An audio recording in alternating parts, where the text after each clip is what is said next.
दूसरे T20I में हार्दिक पांड्या ने आपको ढेर सारे फैंटेसी पॉइंट्स दिए होंगे, नटराजन ने ढेर सारे फैंटेसी पॉइंट्स दिए होंगे, लेकिन तीसरे T20I में किन खिलाड़ियों को आप चुने उस पर हम नजर डालेंगे। आप देख रहे हैं my 11 circle fantasy pick on ESPN Cricinfo.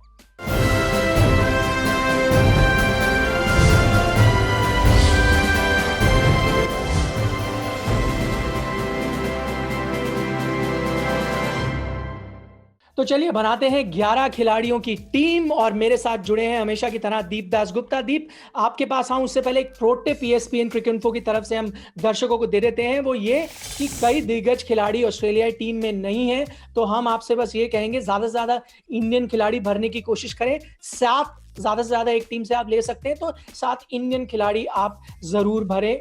और उसके अलावा एक और चीज ये है कि पिछले जो 5 T20I सिडनी में खेले गए हैं उसमें टीम जो चेस कर रही थी वो ही जीती है, जैसे आपने पिछले T20I में भी देखा। तो टॉस के बाद अगर टीम का चयन करें तो बेहतर होगा। दीप, आपकी क्या राय है इसे लेकर?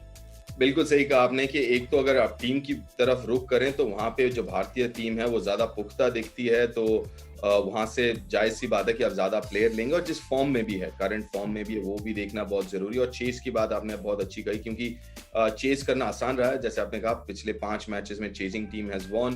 तो वो और एक चीज जो बहुत जरूरी चीज ये है कि टॉस के बाद, क्योंकि दोबारा आखिरी T20 है, भारत जीत चुकी है T20 सीरीज, तो किसी को रेस्ट दे रहे हैं, किसी को ट्राई कर रहे हैं। दोनों टीमों से उम्मीद है कि कुछ प्लेयर्स को शायद रेस्ट करवाएं, तो वो टॉस के बाद बहुत जरूरी है देखना कि प्लेइंग 11 क्या है।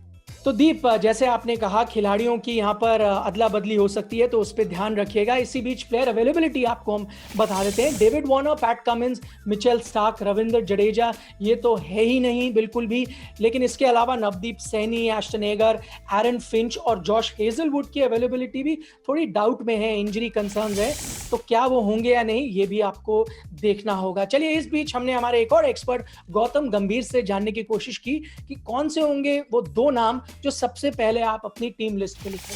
देखिए, इंडियन टीम की तरफ से टी नटराजन, क्योंकि जिस तरीके की बेहतरीन गेंदबाजी करी उन्होंने इस सीरीज में, और ऑस्ट्रेलिया की तरफ से ग्लेन मैक्सवेल, क्योंकि दोनों ही एक फैक्टर है। टी नटराजन तो जिस तरीके की गेंदबाजी करी है पूरी सीरीज में, और ग्लेन मैक्सवेल एक ऐसे खिलाड़ी है वो कभी भी गेम को चेंज कर सकते हैं। तो गौतम के मुताबिक नटराजन और मैक्सवेल, इन पर आप जरूर दाव खेलिएगा, इनको अपनी टीम में जरूर रखिएगा। नियम भी हम आपको बता दें, 100 क्रेडिट पॉइंट्स अवेलेबल हैं आपके पास पूरी टीम बनाने के लिए, तो खिलाड़ियों को आपको चुनना पड़ेगा, उनके खुद के कितने क्रेडिट पॉइंट्स हैं उसका बैलेंस बनाना पड़ेगा। 4 कैटेगरी से खिलाड़ी लेने ही पड़ते हैं, बैट्समैन, ऑलराउंडर्स, विकेट कीपर्स और बॉलर्स, और ज्यादा से ज्यादा एक टीम से आप सिर्फ 7 खिलाड़ी ले सकते हैं। कप्तान किसको हमने यहां पर चुना है वो है विराट कोहली। भारतीय कप्तान अपने अच्छे फॉर्म में नजर आए, 24 गेंदों में 40 रन बनाए पिछले T20 मुकाबले में, और अभी जो करंट स्क्वाड है ना उसमें किसी ने भी विराट कोहली से ज्यादा रन सिडनी में नहीं बनाए हैं। उन्होंने 151 रन बनाए हैं 3 पारियों में, स्ट्राइक रेट भी उनका करीब 150 का है। उप कप्तान हमने KL राहुल को यहां पर चुना है। इंडियन विकेट कीपर ने जो IPL में फॉर्म दिखाया था वो T20I सीरीज में भी जारी रहा है। टॉप पिक्स हमारी और कौन कौन सी होंगी? कप्तान उप कप्तान आपको पता है डबल और 1.5 गुना पॉइंट्स आपको देते हैं। टॉप पिक्स में हमने मैथ्यू वेड को चुना है, पिछले मैच के हाईएस्ट स्कोरर थे, 58 ऑफ जस्ट 32 बॉल्स, और पिछले 3 बिग बैश लीग में भी ना उनकी जो औसत है वो 44 की रही है, स्ट्राइक रेट भी 156 का है, और वहां पर वो पारी की शुरुआत करते हैं। तो अगर वो यहां पर भी ओपन कर रहे हैं जिसकी उम्मीद है तो बड़ा स्कोर वो लगा सकते हैं। हार्दिक पांड्या को हम बाहर कैसे रख सकते थे? मैन ऑफ द मैच रहे पिछले मुकाबले में, ODI में भी हाईएस्ट रन स्कोरर थे, 210 रन उन्होंने बनाए थे, और 14 रन आखिरी ओवर में जब चाहिए था उन्होंने आसानी से बनाए। 22 गेंदों में 42 रन उनके नाम थे। हार्दिक पांड्या को जरूर रखिएगा। हार्दिक पांड्या बने थे मैन ऑफ द मैच, लेकिन पांड्या ने खुद कहा man of the match Natarajan को होना चाहिए था, इसलिए हमने नटराजन को भी टीम में रख लिया है।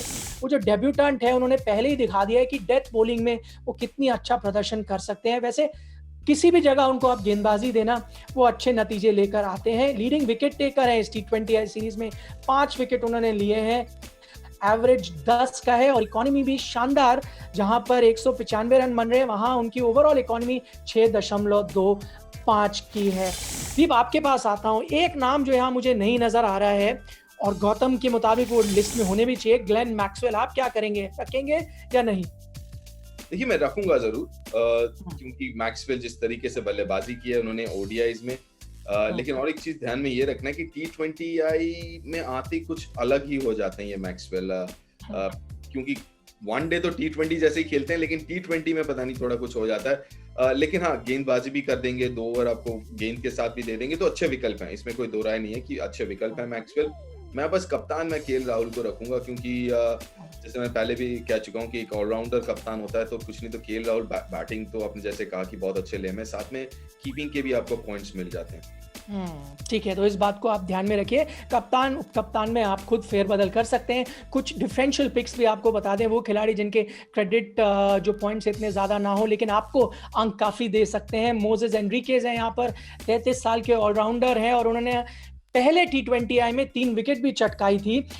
दूसरे मैच में ज्यादा ओवर उनको नहीं मिले, लेकिन अगर मिलते हैं तो विकेट तो निकाल ही सकते हैं। उसके अलावा उन्होंने बल्लेबाजी भी अच्छी करी है, अभी तक वो 56 रन बना चुके हैं सीरीज में, तो इनको आप जरूर चुनिएगा। स्टीव स्मिथ को हमने चुना है, थोड़ा लेफ्ट फील्ड सिलेक्शन, कुछ लोग कहेंगे T20 उनका फेवरेट फॉर्मेट भले ही ना हो, लेकिन हम देख रहे हैं भारत के खिलाफ सिडनी में वो ज्यादा रन बनाते हैं। 3 मैच वो भारत के खिलाफ अभी तक सिडनी क्रिकेट मैदान पर खेल चुके हैं, 255 रन उन्होंने बनाए हैं। हाँ, ये बात जरूर है कि उनमें से ज्यादातर रन वनडे फॉर्मेट में आए थे। तो रेकमेंडेड 11 एक बार जल्दी से आपको बता दें, केएल राहुल, मैथ्यू वेड, बल्लेबाज Shikhar Dhawan, Virat Kohli, Steve Smith. Allrounders यहाँ हमने 3 चुने हैं, हार्दिक पांड्या, मोजेस एनरिकेज और ग्लेन मैक्सवेल को 11 में शामिल किया है। गेंदबाज नटराजन, शार्दुल ठाकुर और एंड्रू टाई। सब्स्टिट्यूट्स भी हम आपको यहाँ पर ऑप्शन दे रहे हैं।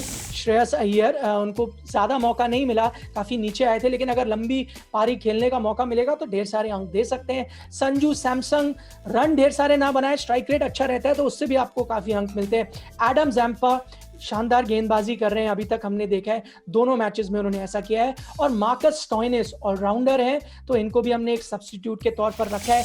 दूसरी बात यह है दीप, स्टोइनिस के लिहाज से ही मैं बात करता हूं, विकेट चाहे ले या ना ले, अगर बैटिंग में थोड़ा ऊपर आ जाए ना, पिछली बार थोड़ा नीचे रखा हुआ था, ऊपर आ जाए तो शायद ज्यादा रन दे सकते हैं।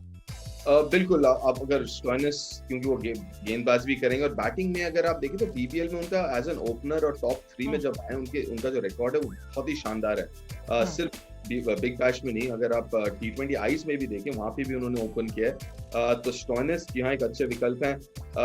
एडम जैम्पा, मुझे एडम जैम्पा मैं अपने प्लेइंग फैंटेसी 11 में जरूर रखूंगा, क्योंकि एक तो लेग स्पिनर है और विकेट टेकिंग बॉलर है और इंडिया के अगेंस्ट अच्छे जो हैं उनके नंबर्स हैं, तो एडम जैम्पा को भी मैं जरूर सोचूंगा रखने की। बहुत बहुत शुक्रिया इस पूरी जानकारी के लिए दीप। तो हमारे जितने भी दर्शक सुन रहे थे, ये भी आप ध्यान में रख सकते हैं, जैम्पा को हमने एज ए सब्स्टिट्यूट रखा था, लेकिन आप उनको अपनी प्लेइंग 11 में ड्राफ्ट कर सकते हैं। ऑल्टरनेट सिनारियो आपको एक दे दें, अगर केएल राहुल को रेस्ट दिया जाता है, जिस तरह की थोड़ी चर्चा हो रही है, तो आप उनकी जगह मैथ्यू वेड को वाइस कप्तान बना लें अगर वो बाहर है, वरना वाइस कप्तान या दीप के मुताबिक तो आप उन्हें कप्तान भी बना सकते हैं। और अगर ऐसा होगा तो शायद मयंक अग्रवाल केएल राहुल की जगह स्क्वाड में आए, इस पर आप नजर बना के रखिएगा। बहुत बहुत शुक्रिया दीप हमारे साथ जुड़ने के लिए। आप देख रहे थे this is my 11 circle fantasy pick on ESPN cricket.